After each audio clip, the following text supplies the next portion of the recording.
भादों का महीना था और सुल्तानपुर गांव पर जैसे आफत टूट पड़ी थी। 3 दिन से लगातार बारिश, गलियां तालाब बन चुकी थीं और गिरे हुए बिजली के खंभों ने पूरे गांव को अंधेरे में डुबो दिया था। पूरे बाजार में बस एक ही जगह रोशनी थी, किशन मेडिकल स्टोर। लालटेन की मध्यम लौ में बैठा था किशन, एक नेकदिल दुकानदार जो जरूरतमंदों को उधार दवा देने से कभी पीछे नहीं हटता था। उसके साथ था उसका बचपन का दोस्त और सहायक रघु। अरे बस कर भाई किशन, अब दुकान बंद कर दे। रात के 11 बज रहे हैं और यह बारिश देख रहा है। ऐसा लग रहा है जैसे आज प्रलय आएगी। नदी का पानी पुल के ऊपर से बह रहा होगा। अगर हम अभी नहीं निकले तो घर जाना मुश्किल हो जाएगा। हाँ रघु, बस ये दवाइयों का स्टॉक मिला रहा था। आज दीनू काका की दवा मंगवानी थी, लेकिन शहर से गाड़ी ही नहीं आई। बेचारे काका दर्द में होंगे। तुझे पूरी दुनिया की पड़ी रहती है। अपनी सोच, तेरी बीवी घर पर अकेली राह देख रही होगी। चल। लालटेन उठा और ताला लगा।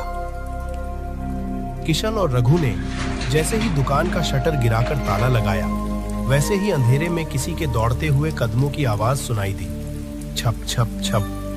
कोई बहुत तेजी से कीचड़ में दौड़ता हुआ उनकी तरफ आ रहा था। कौन है भाई?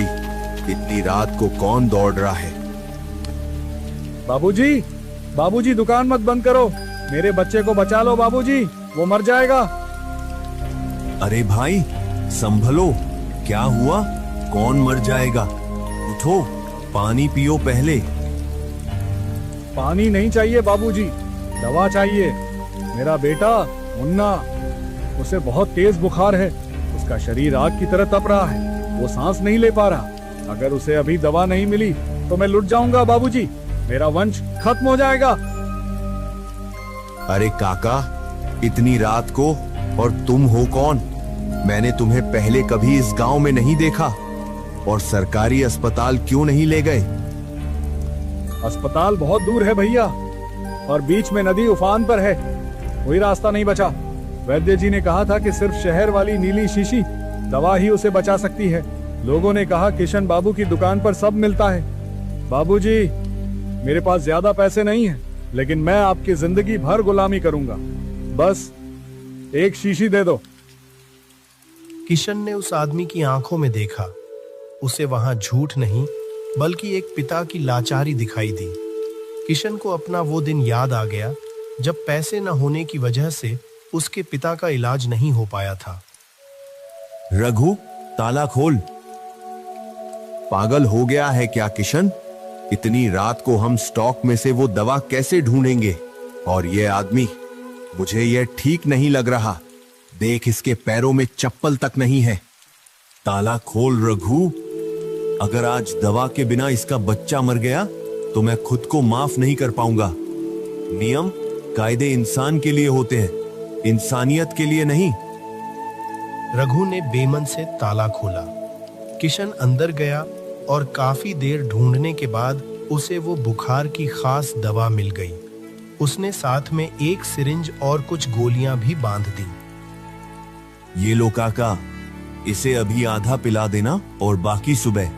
और ये कुछ गोलियां भी रख लो। भगवान तुम्हारा भला करे बाबूजी। तुम इंसान नहीं देवता हो। मेरे पास देने को पैसे नहीं है, बस ये है। उस आदमी ने अपनी कमर में बंधी पोटली से एक पुराना मिट्टी से सना हुआ सिक्का निकाला और किशन के हाथ पर रख दिया। सिक्का बहुत भारी और पुराना लग रहा था। अरे काका, रहने दो। जब बच्चा ठीक हो जाए तब पैसे दे जाना। अभी जाओ, देर मत करो। नहीं बाबूजी, कर्ज नहीं रखूंगा। मुन्ना ठीक हो जाएगा तो मैं दोबारा आऊंगा शुक्रिया कहने। बस एक बात याद रखना बाबूजी, वो पुरानी हवेली के पीछे जो बरगद है, उसके नीचे मेरा घर है। अगर कभी उधर आना हो तो सेवा का मौका जरूर देना। पुरानी हवेली? अरे वहां तो कोई नहीं रहता, वहां तो जंगल है। लेकिन रघु की बात पूरी होने से पहले ही वो आदमी दवा की शीशी सीने से लगाकर अंधेरे में दौड़ पड़ा। बारिश की तेज बौछार में वो पलक झपकते ही ओझल हो गया। किशन, तू बहुत भोला है। वो आदमी पागल लग रहा था। पुरानी हवेली के पीछे तो शमशान है भाई, वहां कौन रहेगा? किशन ने उस पुराने सिक्के को अपनी जेब में रख लिया। उसे नहीं पता था कि आज रात उसने सिर्फ एक मरीज को दवा नहीं दी है, बल्कि उसने अनजाने में एक ऐसे दरवाजे पर दस्तक दे दी है जो सालों पहले बंद हो चुका था। वो सिक्का साधारण नहीं था और न ही वो आदमी साधारण था। सुबह की धूप खिली थी, लेकिन किशन की आंखों में नींद नहीं थी। वो अपनी दुकान के गल्ले पर बैठा उस मिट्टी से उसने सिक्के को बार बार पलटकर देख रहा था। उसने कपड़े से सिक्के को रगड़कर साफ किया तो उसकी आंखें फटी की फटी रह गईं। हे भगवान! रघु, ओ रघु, इधर आ जरा, जल्दी आ। क्या हुआ भाई? सुबह सुबह क्यों शोर मचा रहा है? अभी तो चाय भी नहीं पी। चाय छोड़ और यह देख, रात को वो आदमी जो सिक्का देकर गया था, यह कोई मामूली सिक्का नहीं है। यह महारानी विक्टोरिया के जमाने का चांदी का सिक्का है, सन 1920 का। आज के जमाने में इसकी कीमत हजारों में होगी। मजाक मत कर। जरूर वो आदमी कोई चोर उचक्का होगा, कहीं से चुराया होगा और अंधेरे में तुझे चिपका गया। मैंने कहा था ना, वो मुझे ठीक नहीं लग रहा था। नहीं रघु, उसकी आंखों में चोरी नहीं, मजबूरी थी। और उसने कहा था कि वो पुरानी हवेली के पीछे रहता है। मुझे जाकर देखना है कि उसका बेटा मुन्ना अब कैसा है। और यह सिक्का, ये अमानत है उसकी, मुझे ये वापस करना होगा। तू नहीं मानेगा ना? चल भाई, मैं भी चलता हूं। उस तरफ अकेले जाना खतरे से खाली नहीं है। वैसे भी सुना है कि उस पुरानी हवेली के पास अक्सर अजीब आवाजें आती हैं। किशन और रघु साइकिल उठाकर गांव के उस सुनसान हिस्से की तरफ चल पड़े। कीचड़ भरे रास्तों से होते हुए जब वे पुरानी हवेली के पास पहुंचे तो वहां का नजारा देखकर दोनों के कदम रुक गए। हवेली तो कब की खंडहर बन चुकी थी, छतें गिर चुकी थीं और दीवारों पर बड़े बड़े पेड़ उग आए थे। हम यहां क्यों आए हैं किशन? देख, यहां तो परिंदा भी नहीं है और यहां हवा में कैसी अजीब सी गंध है, जैसे मरे हुए फूलों की हो। उसने कहा था हवेली के पीछे वाले बरगद के पेड़ के नीचे। आओ देखते हैं। वे दोनों झाड़ियों को हटाते हुए हवेली के पीछे पहुंचे। वहां सचमुच एक विशाल सैकड़ों साल पुराना बरगद का पेड़ था, लेकिन वहां कोई घर नहीं था। सिर्फ एक टूटी फूटी झोपड़ी थी जिसकी छत लगभग गिर चुकी थी। कोई है? काका, ओ काका। कोई जवाब नहीं आया। सुनिए, हम किशन मेडिकल स्टोर से आए हैं। मुन्ना कैसा है अब? अंदर से किसी के खांसने की आवाज आई। एक बहुत ही बूढ़ी औरत जिसकी कमर बिल्कुल झुकी हुई थी और बाल रुई जैसे सफेद थे, लाठी टेकते हुए बाहर निकली। उसकी आंखों में मोतियाबिंद था। वो ठीक से देख नहीं पा रही थी। कौन है? इस वीराने में कौन आया है? माँ जी, प्रणाम। मैं किशन हूँ। शहर में मेरी दवा की दुकान है। कल रात बहुत तेज बारिश में आपके पति मेरे पास आए थे। वो मुन्ना के लिए दवा ले गए थे। मैं बस यह पूछने आया हूं कि मुन्ना का बुखार अब कैसा है। किशन की बात सुनते ही वो बूढ़ी औरत सन्न रह गई। उसने अपनी लाठी कसकर पकड़ ली। रघु ने देखा कि उस औरत का चेहरा एकदम पीला पड़ गया है। क्या कहा मेरे पति? बेटा, तुम जरूर कोई सपना देख रहे हो। मेरे पति दीनानाथ को मरे हुए तो पूरे 40 साल हो गए। क्या 40 साल? किशन, मैंने कहा था ना, भाग चलते हैं यहां से, यह जगह ठीक नहीं है। अरे नहीं माँ जी, शायद आपको पहचानने में गलती हो रही है। वो एक बुजुर्ग थे, धोती कुर्ता पहने थे और उन्होंने ये सिक्का दिया था। देखिए, ये चांदी का सिक्का।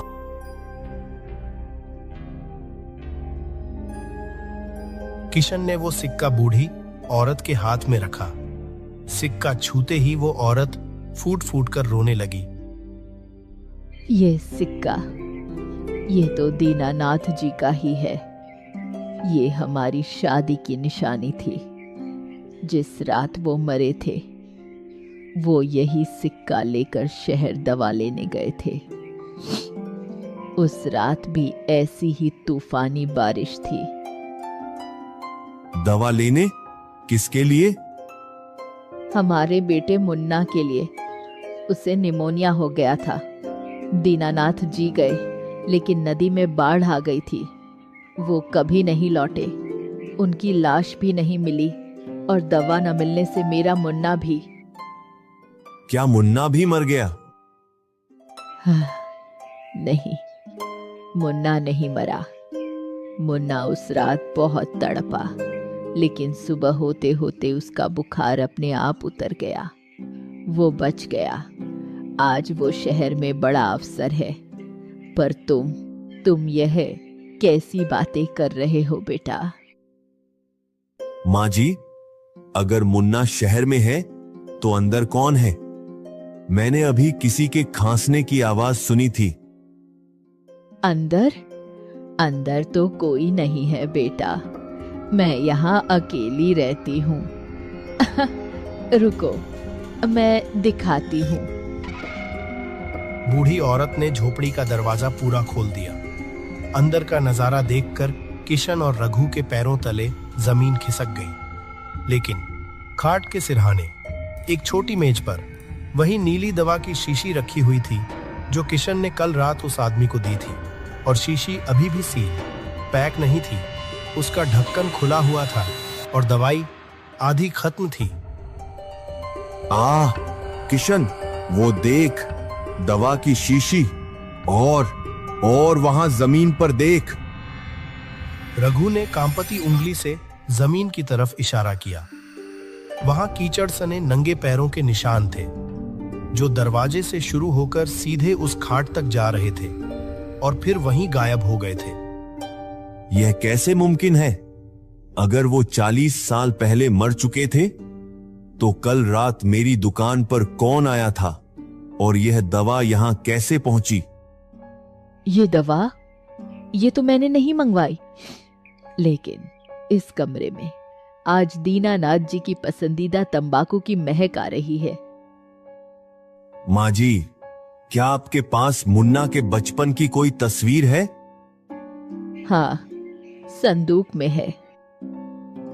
बूढ़ी औरत ने कांपते हाथों से एक पुरानी पीली पड़ चुकी तस्वीर निकाली।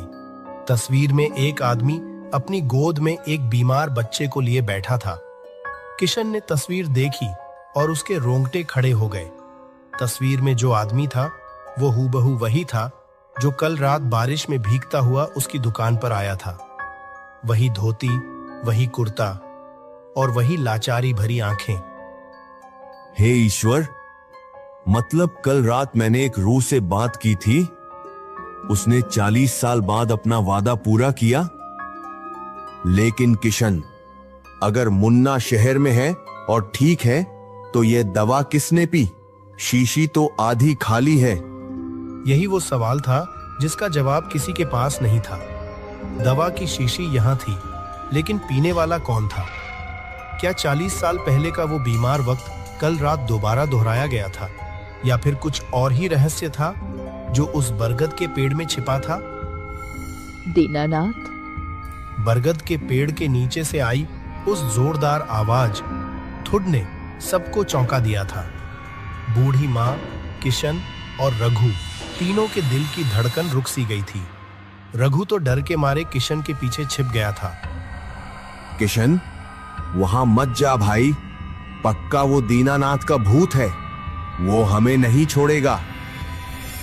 चुप कर रघु, यह वहम पालने का वक्त नहीं है। आवाज किसी इंसान के गिरने की थी, मुझे देखने दे। वहां झाड़ियों के बीच कोई जमीन पर पड़ा कराह रहा था। किशन ने झुककर देखा। एक अधेड़ उम्र का आदमी जो शहर के महंगे कपड़ों में था, कीचड़ में सना हुआ बेसुध पड़ा था। उसका शरीर बुखार से तप रहा था। पानी, मां, पानी। रघु जल्दी आ, यह कोई भूत नहीं है, यह तो कोई शहर का बाबू लगता है। इसकी नब्ज चल रही है, लेकिन बुखार बहुत तेज है। माँ? इसने माँ कहा? हाँ? मुन्ना? बूढ़ी औरत ने अपने कांपते हाथों से उस बेहोश आदमी का चेहरा छूकर देखा। आंसुओं का सैलाब उसकी आंखों से बह निकला। हे भगवान, यह तो मेरा मुन्ना है, मेरा बेटा। मुन्ना, आंखें खोल बेटा, तू यहाँ कब आया? किशन और रघु ने मिलकर मुन्ना को उठाया और अंदर खाट पर लेटाया।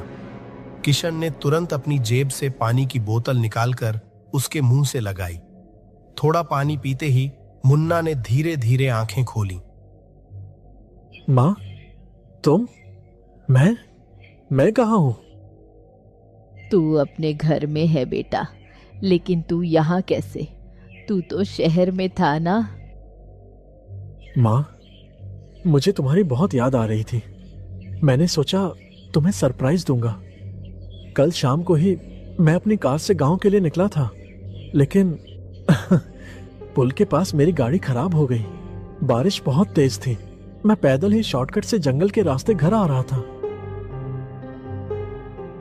बाप रे, उस तूफान में जंगल के रास्ते, वो भी रात को? हाँ, और तभी मैं बुरी तरह भीग गया। घर के दरवाजे तक पहुंचते पहुंचते मुझे इतनी ठंड लगी कि मैं यहीं बाहर चबूतरे पर गिर गया। मेरा शरीर आग की तरह तप रहा था। मुझे लगा आज मैं नहीं बचूंगा। मेरा दम घुट रहा था। फिर क्या हुआ? तुम अंदर खाट पर कैसे आए? और वो दवा किसने पिलाई? वही तो मुझे समझ नहीं आ रहा। जब मैं बेहोशी की हालत में था तो मुझे लगा कि कोई आया। उसने मुझे सहारा देकर उठाया, अंदर खाट पर लेटाया। उसके हाथ बहुत ठंडे थे, बर्फ जैसे। उसने मेरे माथे पर गीली पट्टी रखी और फिर मुझे वो नीली दवा पिलाई। कौन था वो बेटा? तुमने उसका चेहरा देखा? धुंधला सा याद है माँ। उसने पुरानी धोती और कुर्ते पहन रखे थे। वो बिल्कुल पिताजी जैसा लग रहा था, जैसा मैंने बचपन में उन्हें देखा था। वो बार बार मेरे सिर पर हाथ फेर रहा था और कह रहा था, डरो मत मुन्ना, इस बार मैं देर नहीं करूंगा। इस बार मैं दवा लेकर ही आया हूं। मुन्ना की बात सुनकर झोपड़ी में सन्नाटा छा गया। किशन की आंखों में पानी भर आया। उसने रघु की तरफ देखा, जो अब डर से नहीं बल्कि हैरानी और श्रद्धा से हाथ जोड़े खड़ा था। मुन्ना बाबू, क्या उस आदमी ने तुम्हें यह दिया था? किशन ने वो 1920 का चांदी का सिक्का मुन्ना के सामने कर दिया। यह सिक्का, ये तो पिताजी का लकी चार्म था। माँ, याद है पिताजी हमेशा कहते थे कि जब भी मुसीबत आएगी यह सिक्का हमारी रक्षा करेगा। यह तो उनके साथ ही उस बाढ़ में बह गया था। यह आपके पास कैसे आया? ये मेरे पास नहीं आया साहब, वो खुद देने आए थे। कल रात जब तूफान अपनी चरम सीमा पर था, आपके पिताजी मेरी दुकान पर आए थे। वो भीगे हुए थे, डरे हुए थे, अपनी जान के लिए नहीं, आपकी जान के लिए। उन्होंने कहा था, मेरा वंश खत्म हो जाएगा बाबूजी, मेरा मुन्ना मर जाएगा। 40 साल पहले वो जो दवा आप तक नहीं पहुंचा पाए थे, कल रात उन्होंने वो अधूरा काम पूरा किया। किशन भाई, मुझे माफ कर दे, मैं उसे चोर समझ रहा था। मुझे क्या पता था कि वो एक देवता था। कोई बात नहीं रघु, कभी हमारी आंखें वो नहीं देख पाती जो दिल महसूस करता है। किशन और रघु वहां से वापस लौटने लगे। मौसम अब पूरी तरह साफ हो चुका था। धूप खिली हुई थी। जैसे ही वे हवेली के बाहर निकले, रघु ने पीछे मुड़कर उस बरगद के पेड़ को देखा। किशन, वो देख। बरगद के पेड़ के सबसे ऊंची डाल पर, जहां कोई इंसान नहीं पहुंच सकता, वहां एक पुरानी धोती का टुकड़ा हवा में लहरा रहा था, जैसे कोई हाथ हिलाकर उन्हें विदा कर रहा हो।